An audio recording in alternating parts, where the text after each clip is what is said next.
राधे राधे दोस्तों। दोस्तों कल हमने जाना था कल्प क्या होता है, ब्रह्मा जी की उम्र कितनी है, युग कितने प्रकार के होते हैं और युगों की आयु कितनी है, दिव्य वर्ष क्या होता है, मनुष्य और देवताओं की उम्र में कितना अंतर है। और आज हम जानेंगे कि ब्रह्मा विष्णु महेश के समय की संज्ञा, देवताओं की आयु या उम्र का अनुमान, असंख्य लोकों में सप्तलोकों की प्रधानता क्या है और लोक कितने प्रकार के होते हैं और कौन कौन से होते हैं। तो दोस्तों बने रहिए, आपका स्वागत है ज्ञान तपोवन पर। तो बच्चों आज हम जानेंगे ब्रह्मा विष्णु महेश्वर के समय की संज्ञा। चतुर्युग सहस्त्राणि दिनमेकं पितामहं, पितामह सहस्त्राणि विष्णोश्च घटिका स्मृता। विष्णुरेक सहस्त्राणि फलमेकं महेश्वरं, महेश्वर सहस्त्राणि शक्ते द्रुपलम भवेत्। लोकानां लोकपालानां मध्यम कल्पजीवनां, ब्रह्मणो अपभयम मतो द्वे परार्थ परायुषु।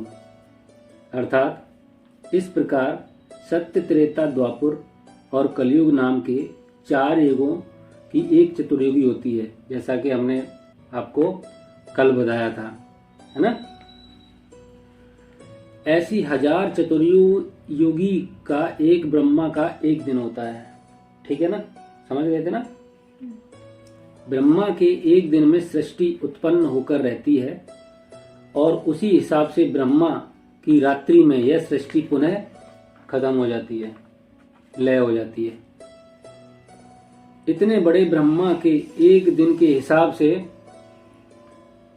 पक्ष मास संवत्सर का हिसाब लगाया जाए तो अंक भी हार मानते हैं। ऐसे 100 वर्ष की ब्रह्मा की आयु है। ब्रह्मा की समाप्ति के साथ यह दृश्य अदृश्य सारा ब्रह्मांड नष्ट हो जाता है। जब ब्रह्मा जी की आयु 100 साल पूरी होती है तो एक कल्प प्रलय आती है और सब कुछ नष्ट हो जाता है। ऐसे 1000 ब्रह्मा हो जाते हैं तब विष्णु की घड़ी होती है। ऐसे 1000 ब्रह्मा मतलब 100 साल की एक एज कंप्लीट करके 1000 बार ब्रह्मा जी जन्म लेते हैं और प्रलय में जाते हैं, तब विष्णु की एक घड़ी होती है। ऐसे 1000 विष्णु हो जाते हैं तब महेश्वर का एक पल होता है। जब 1000 महेश्वर हो जाते हैं तब कहीं मेरी शक्ति का आधा पल होता है, समझे। इसी कालक्रम से ब्रह्मा विष्णु महेश्वर आदि सभी चले जाएंगे, क्योंकि काल का भय मात्र मनुष्यों को ही है ऐसा नहीं है, किंतु लोक कल्पजीवी लोकपाल और बड़ी लंबी आयु वाले ब्रह्मा को भी मुझ काल रूप में मृत्यु का भय है। कौन कह रहे हैं? ये परम ब्रह्म कह रहे हैं कि ब्रह्मा जी विष्णु और महेश्वर ये तीनों लोगों को भी मेरी काल मृत्यु का भय है, मतलब ये भी खत्म होते हैं, इनकी भी एज है, ठीक है। ब्रह्मा विष्णु महेश्वर, महेश्वर मतलब महेश शंकर, और महाशक्ति की आयु के हिसाब से मनुष्यों की आयु तो नाम मात्र भी नहीं है, मतलब मनुष्य तो कुछ भी नहीं है। ऐसे समझो मच्छर आज पैदा हुआ खत्म। हे मनुष्यों, तुम अपने को न जाने क्या समझते हो। इसलिए भगवान श्री प्रेमानंद जी महाराज कहते हैं कि भगवान की भक्ति करो, अच्छे कर्म करो, अच्छे आचरण करो और भगवान का नाम जाप करो और सीधा भक्ति भगवान की धाम पहुंचो। अगला है देवताओं की आयु का अनुमान। अब देवताओं की आयु का अनुमान लगाते हैं। कोई क्वेश्चन है तो बताओ। ठीक, यह तो हुई तुम्हारे ब्रह्मा विष्णु महेश्वर के समय की संज्ञा, जो अभी ऊपर बताया कि 1000 वर्ष के ओके, और ये प्रलय आती है, खत्म हो जाते हैं। परंतु उनसे नीचे देवता हैं कि जिनकी आयु का अनुमान भी पुराणकर्ताओं ने लगाया है, जिस लोक में तुम निवास करते हो उसका नाम भूलोक है। भूलोक मतलब पृथ्वीलोक, मृत्युलोक, क्योंकि यहाँ पर मरने के लिए ही जन्म होता है। यहाँ का रहन सहन, मरना जीना तुम जानते हो, पता है ना, लोग कैसे जीवन यापन करते हैं, कैसे रहते हैं और मर जाते हैं, फिर पैदा होते हैं, फिर ये सबको पता है। परंतु यहाँ से ऊपर के लोग हैं, उनको तुम शास्त्र या अनुमान से जान सकोगे। कैसे जान सकोगे? शास्त्र पढ़ने से ही पता चलेगा कि ऊपर कितने लोग हैं और ऊपर मृत्यु के बाद आत्मा कहाँ जाती है, मृत्यु के बाद क्या होता है, कर्म फल से किस लोक की प्राप्ति होती है। ठीक है, उनको तुम शास्त्र से या अनुमान से जान सकोगे अथवा तपस्या करके अनुभव से भी जान लोगे। तपस्या मतलब जो ज्ञानी लोग तप करते हैं, योग ध्यान करके और भगवान से डायरेक्ट कनेक्शन बिठाते हैं, ऐसे आप जान सकते हो। तथापि तुम्हारी आयु की तरह ऊपर वाले अमर देवताओं की भी आयु निश्चित है। समझे? अब बात करेंगे हम असंख्य लोकों में सप्तलोक, मतलब लोक कितने हैं, कितने भुवन है? 14 लोक हैं। जैसा कि हम सब जानते हैं 14 लोक हैं, 7 ऊपर और 7 नीचे। तो आओ थोड़ा सा दृष्टि डालते हैं लोक की कौन कौन से लोक हैं। तो पहला है भूलोक, जिसको हम मृत्युलोक या पृथ्वीलोक बोलते हैं। दूसरा है भुवस्लोक, पृथ्वी से सूर्य के बीच में होता है, इस जहाँ हमारे पितर जो पूर्वज जिनको मुक्ति नहीं मिलती, उनकी आत्माएं वास करती हैं। स्वर्ग होता है सूर्य से लेकर ध्रुव मंडल तक जो है वो स्वर्ग होता है। इसमें देवतागण जैसे इंद्रदेव और ये सब वास करते हैं। ठीक है, स्वर्गलोक में देवता, या जो ऐसे नॉर्मल लोग जाते हैं ना अपने कर्मों के हिसाब से, जिनके पुण्य होते हैं, बोले स्वर्ग गए, तो स्वर्ग में भोग के फिर वो पृथ्वी पर आते हैं। उनके पुण्य खत्म होते ही तुम जाओगे, देवता बनोगे। तो आगे है इसमें, वो आगे पढ़ के सुनाएंगे, आपको बताएंगे कि वहाँ कैसे देवत्व मिलता है। महरलोक ध्रुव मंडल से, समझ गए ना, स्वर्गलोक जो है, मृत्युलोक पृथ्वीलोक, भुवस्लोक पृथ्वी से सूर्य के बीच में, और सूर्य से लेकर ध्रुव मंडल तक देवताओं का स्वर्गलोक। ठीक है, और महरलोक ध्रुव मंडल से 1 करोड़ योजन दूरी, 1 करोड़ योजन दूरी, जहाँ सिद्धगढ़ निवास करते हैं। ठीक है, और कौन होते हैं सिद्धगढ़? जो सिद्धियां प्राप्त कर लेते हैं, उनकी आत्माएं वहां पहुंचती हैं।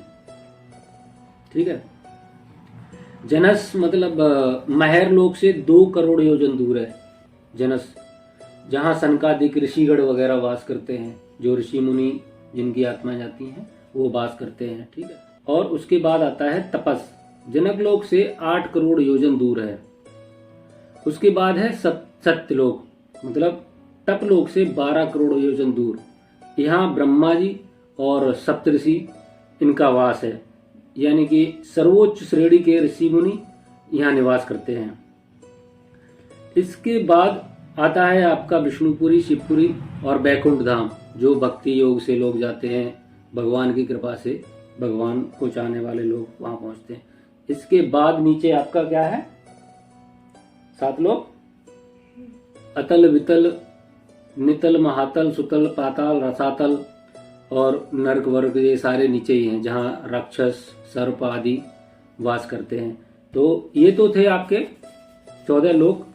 इसके बाद अब बात करेंगे असंख्य लोकों में सप्तलोक प्रदान क्यों हैं। भूवर्ष व स्वर्म हेचेत जनश्चैव तपस्तथा सप्तमः सत्यलोकस्तु सप्तलोका इति स्मृतः सोवाजस्ता युक्तो राजसा मदन गृहात् लोकांश पाला विश्वात्मा भूभुर्स्व स्वरति चित्रधा देवानामोक असित्वभूतानां च भुवपदम् मर्यादीनां च भूलोकः सिद्धानां चित्रतया परम।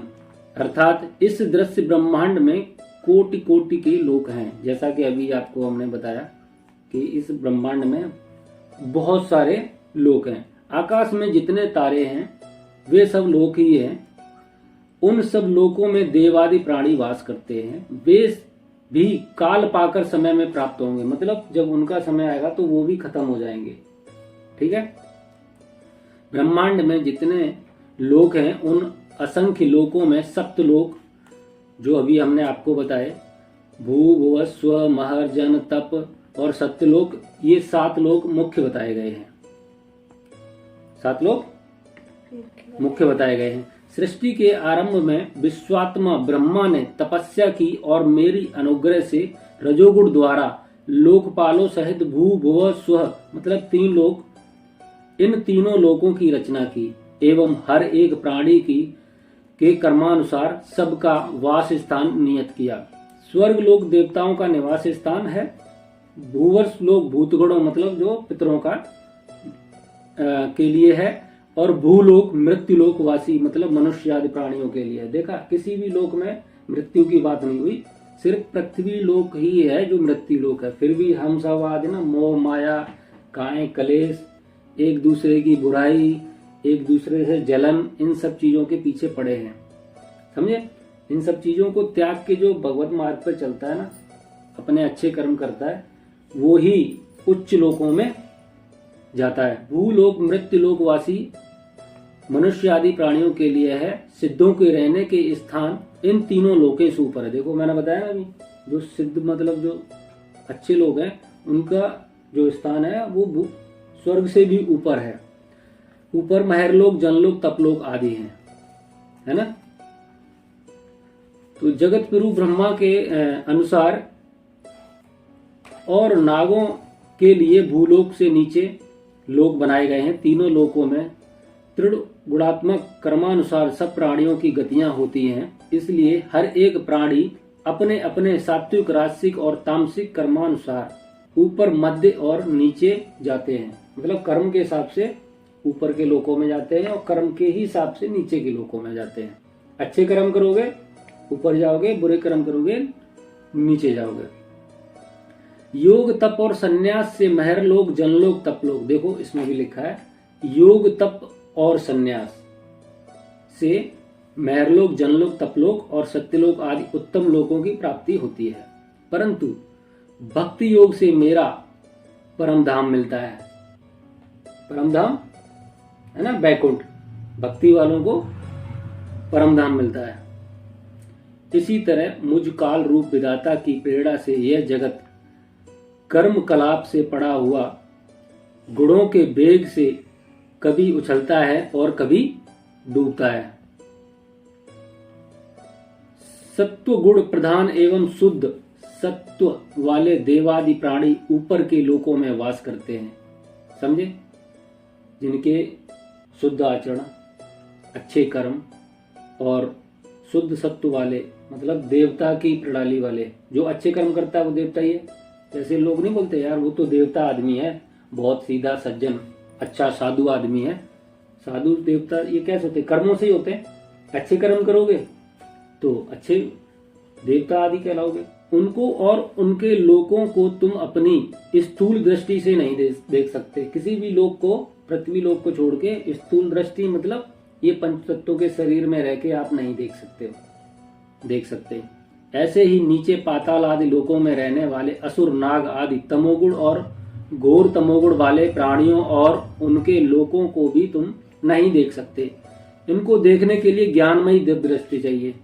जैसा कि मैंने अभी आपको बताया कि इसके लिए ज्ञान अति आवश्यक है। अगर पंच तत्व के शरीर में आपको ये सारे लोक देखने हैं तो उसके लिए क्या जरूरी है? ज्ञान। और ज्ञान कैसे आएगा? अच्छे आचरण, योग, ध्यान और ब्रह्मचर्य, ये इनके सबके नियम हैं। तो दोस्तों ये आपने जाना ब्रह्मा विष्णु महेश के समय की संज्ञा, देवताओं की आयु और असंख्य लोकों में 7 लोकों की क्या प्रधानता है। और आप अगले वीडियो में हम जानेंगे अच्छे और पुण्य कर्म से देवत्व की प्राप्ति, कि अच्छे और पुण्य कर्म से हम कैसे देवता बन सकते हैं और क्या बिना ज्ञान के कहीं शांति है। और ब्रह्मा जी की 16 कला का प्रदर्शन, ये हम 4-5 चीज़ें हम अगली वीडियो में जानेंगे। तो हमारे साथ जुड़े रहिए और कमेंट करके आप हमें ज़रूर बताइए कि हमारा वीडियो कैसा लगा। जय जय श्री राधे।